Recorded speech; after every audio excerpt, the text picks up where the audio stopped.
The land was usually enveloped in solitude throughout the winter, but in January it seemed stifling. I could hear my son Caleb wandering slowly down the hallway, while snowflakes drifted lazily outside the glass windows. He returned from the battlefield 2 weeks ago, with more than just evident fighting wounds. The physicians who diagnosed him with shell shock encouraged me to be patient and give him time. However, the Caleb who entered my house was not the son I had raised. His eyes were filled with unspoken memories, and he had grown into a man broad-shouldered and reserved. He gave me a fresh look that made my heart throb with a combination of protectiveness and compassion. He would say, "Mom," in a calm yet compassionate tone, but there was a sense of remoteness, like if he wasn't present. I sometimes wondered whether he even recognized I was his mother. Yes, he treated me gently, like if I were something precious and wonderful. However, there was a more subtle side to his actions. Caleb came in this morning when I was in the kitchen peeling potatoes. As always, his presence was both soothing and unsettling. He discreetly examined me as he leaned on the counter, arms folded. "Do you need assistance?" he finally asked in quiet tones. I shook my head, grinning. "I appreciate that, but I am nearly done." He stayed in one place, observing me without moving. His eyes were different from a son's, more concentrated and inquisitive. I set down the dish towel and stared at him. "Caleb," I began out carefully, "how are you feeling now?" His jaw clenched slightly and he inhaled deeply. "Better, I think." After a time he responded, "It's simpler to be here with you." His words, heavy and unspoken, hovered in the air, leaving me uncertain how to respond. I fidgeted with the towel. Was this just gratitude? Or was it something else entirely? I wasn't sure whether I wanted to know, and I couldn't say. We sat together on the sofa that night, a beautiful blanket draped over our laps, while the blizzard raged outside. The faint crackling of the flames broke the quiet between us, as Caleb insisted on making a fire. "Do you remember Dad's presence throughout the winter?" His voice was hardly audible as he inquired suddenly. I shoved the lump down my throat, swallowed violently, and nodded. "Dad enjoyed it as much as you did. Even when you urged Dad to build snow forts, he always acted as if it was a bother." Caleb's eyes were far away, and his lips formed a little grin. "He made sure they were big enough for us both. It was our castle which we had to preserve," he said gently. The bittersweet recollection made my breath catch, and I felt a rush of delight and desire. I slipped a strand of hair behind my ear and murmured, "He loved you." My chest tightened as Caleb turned to face me and locked his eyes on mine. "And you don't realize how much I admire you." "Mom." I smiled and extended my hand to squeeze his. "Caleb, I understand. I also love you." However, as our hands lingered, I saw how much the line between mother and son had blurred. His desire for comfort, along with my unwillingness to tear him away, had shaped our connection into something more meaningful. It was shaky, like teetering on a tightrope that none of us could cross. As the flickering firelight cast changing shadows around the area, I wondered whether this home could withstand the weight of all we each held. Outside, the storm raged, but inside the home, all I felt was warmth and loving care. As if time had paused, winter evenings always appeared to envelop the earth in a peaceful hush. The snow continued to fall, leaving behind a sparkling white layer on the ground. Even though the living room was warm from the fire's light, the unease in my chest continued. Caleb's conduct had changed, not noticeably, but it was difficult to miss. He sometimes looked to lose sight of who I was, not totally, but enough to draw my attention. When he gazed at me for an extended period of time, or talked to me in a softer tone, I assumed I was more than just his mother. Initially, the praises were casual, but they gradually became more deliberate. He had recently said, "You look beautiful tonight," in a light-hearted tone, but there was something strong about his gaze that made me nervous. I disregarded the comment with a chuckle. "This vintage sweater hardly," I remarked. He had insisted truly, "It seems that you are oblivious of your own exceptional abilities." I wasn't sure how to respond. It was difficult to ignore him completely because of the sincerity in his voice and the way in which he delivered it. This was a departure from Caleb's customary attention, a level of concern that felt too intimate, too close for a son. The whole home went black one evening as the storm outside knocked out the power. As I stumbled into the kitchen and lit a few candles, the flickering light smoothed the edges of reality. "Do you still have any mulled wine?" Caleb called from the living room, and I smiled to myself, realizing how typical the inquiry was. "I believe so," I said. "I will reheat some on the stove." The air was rapidly filled with the heavy perfume of spices from the wreath on the mantel, including cloves and cinnamon, as well as the delicate smell of pine. Caleb was burning more candles as I took the hot cups into the main area. For a brief while, I had a strange déjà vu sense as his massive form glided smoothly into the darkness. At that age, he resembled his father greatly, sturdy and robust, with a subtle appeal that seemed organic. I handed him a cup and said, "Here." He grabbed it from me and said, "Thanks." For a minute, our fingers connected, and I felt a warmth unrelated to the mulled wine. As we sat down on the sofa, the pouring candlelight cast a gentle shadow on his face. While the storm raged outside, we felt secure and cozy inside, almost as if we were in a cocoon. He took a long, quiet swallow of his drink before breaking it. "Mom, do you ever ponder on the past?" His tone was quiet and serious as he questioned. "Always." I murmured, tucking my legs beneath me. "It's tough not to, especially at this time of year." He peered into his cup and said, "Yes, I agree." Between us there was silence. It felt weighty, but not uncomfortable, as if we were both about to say something we hadn't uttered yet. He remarked uneasily, "Sometimes I feel like I'm looking for something I won't find." I turned to him and glared. "What are you saying?" Before speaking, he stopped with his jaw slightly clenched. I would want to. Unsure whether I had heard him right, I blinked and said, "I want someone like you, like me." His eyes met mine and he nodded. "You are compassionate and powerful, yet you are oblivious of your own exceptional characteristics. Nobody could ever achieve it in my view." His remarks were heavy and powerful between us. I searched for signs on his face that he hadn't meant it the way it sounded, and my pulse raced. However, he had a serious expression and a focused look, so I spoke softly just above a whisper. Caleb's fingertips touched mine on the sofa as he moved forward slightly. "Mom, I mean it. Because of you, the standard has been set so high that no one else has ever evoked the same feelings in me." My heart was beating, so I removed my hand. My voice shook as I continued, "You are still healing. Caleb, you have gone through a lot. It's natural to feel connected to people that support you." He shook his head and said, "It's not just that. It goes beyond that. You make me feel understood and protected." It was difficult to ignore the weight of his remarks, which lingered in the air. I wanted to reprimand him and reject his sentiments as misdirected due to his pain. However, the vulnerability in his eyes and the way he looked at me indicated that he meant every word. As I stood up and retrieved the cups, I added, "We should rest." I took them into the kitchen with shaky hands. I still feel the wine's warmth in my chest. Caleb was still reclining on the sofa, eyes closed, head pushed back on the cushion. When I returned, I observed him for a while, feeling a combination of love and dread in my heart. At moments like these, he felt like so much more than just my kid. I was terrified of it.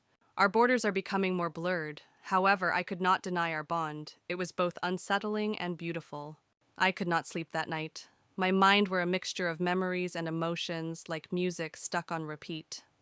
Caleb's remarks kept coming back. "You make me feel understood and protected." I couldn't ignore the sincerity in his discourse or the fire in his eyes. A part of me wanted to blame his feelings on the tragedy he had endured. Another more muted piece, a riskier section, felt warmer than I had in a long time. I felt embarrassed of myself for focusing on his statements and enjoying the feelings they elicited in me. However, I was powerless to stop. When I was alone in the calm darkness, I touched the edge of the blanket with my finger, wondering what it all meant, what we'd turned into. The barriers between us were dissolving, and I was scared of where they might lead us. I couldn't help but feel a little joy. By daylight, the weight of my restlessness had transformed into something strange and unexpected. A spark, a desire to be noticed. I took more time than usual, standing in front of the mirror, meticulously combing my hair and applying makeup that I hadn't used in months. I opted for a form-fitting sweater. It was snug and silky, and I paired it with a skirt I hadn't worn in a while. Even my long-forgotten heels from the closet turned up. Caleb was already in the kitchen having coffee at the counter when I came downstairs. The sound of my footsteps prompted him to turn, and the expression on his face justified the extra time I had spent getting ready. His lips opened slightly and his eyes widened as if he was ready to say something, but had lost the words. Finally, with a tinge of awe in his voice, he said, "Wow, Mom, you look fantastic." I smiled, feeling both gratified and self-conscious as heat crept up my cheeks. "Oh, this is nothing," I responded dismissively, waving my hand. "I just wanted to try something different today." He continued to stare at me. "It fits you. You seem younger," I remarked with a slight laugh, disregarding the compliment. That's a kind way of saying that I typically resemble an old lady who has been fatigued. He quickly shook his head and said, "No, I did not intend that you should always be lovely." I couldn't help but trust him, since his comments were genuine and true. Caleb couldn't take his eyes off me all morning. He always had a wonderful boyish grin that made my heart skip a beat whenever we gazed at one another.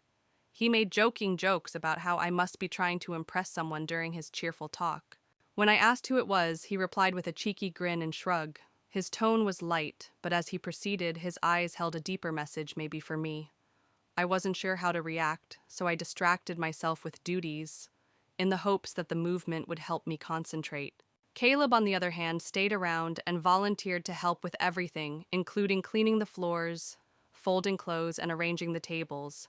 He had a magnetic presence, and I couldn't help but feel a burst of energy whenever he touched or stretched beyond me. Caleb came me from behind and placed his arms over my shoulders as I was cleaning the living room that afternoon. The gesture was delicate and kind, yet it felt different.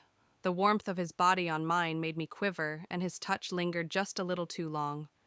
His breath felt warm on my ear as he muttered, "You've been working too hard. You deserve some time off." With my pulse racing in my chest, I tilted my head to look up at him. "If I don't, who will do all of this?" I smiled slightly as I asked. He grinned so near that I could see gold flecks in his eyes and said, "Of course me. For once you may rest and enjoy being pampered." I rubbed his arm and giggled softly. "Caleb, I have been taking care of things for long, but you are nice." "Perhaps it's my time now," he said in a steady but quiet tone. He leaned forward and put a delicate but persistent kiss on my cheek. It was such a simple deed, yet it caused me to gasp.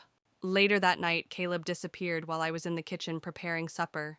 He returned with a simple yet beautiful flower arrangement made out of wildflowers and daisies. My heart skipped a beat when he smiled modestly and softened his cheeks for me. He said in an unusually low tone, "For you. I just thought you were deserving of them." His thoughtfulness hit me as I looked at the bouquet. "You didn't have to," Caleb quietly intervened. "I wanted to. You are quite helpful to everyone else. I wanted to aid you in some manner." My fingers met his as I extended my hand to grasp the flowers, and I said quietly, "Thank you. They are amazing." "You're beautiful," he stated it with a fixed, unblinking stare. I looked away and busied myself hunting for a vase while arranging the flowers with trembling hands.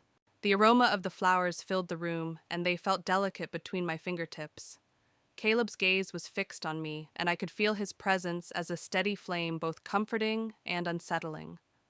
His words echoed in my mind as I lay in bed that night.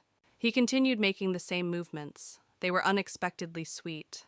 The lines that separated us were growing blurry, and I wasn't sure whether I had the will or strength to redraw them. The hardwood floor was stained with gold as the warm morning sunlight crept through the drapes. The faint sounds of light musical music that caused you to dance without thinking came from the kitchen. When I awoke, I thought I was dreaming, but the comforting fragrance of coffee quickly persuaded me differently. I put on my robe and walked downstairs, the music becoming louder as I went. When I entered the kitchen, I was taken away by what I saw and came to a complete halt. Caleb was at the stove, his back turned to me, moving with ease. His quiet humming blended in seamlessly with the music emanating from a small counter-mounted speaker.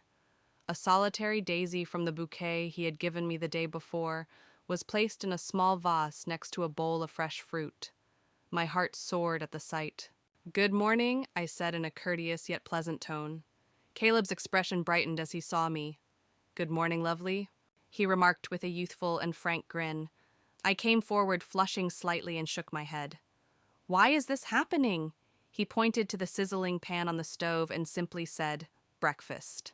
I felt you deserved to be pampered today and a little music to get the day started well, he remarked, indicating to the speaker. I leaned against the counter and watched him giggle gently. Lately you've been exceeding yourself. His demeanor was light-hearted as he peered over his shoulder.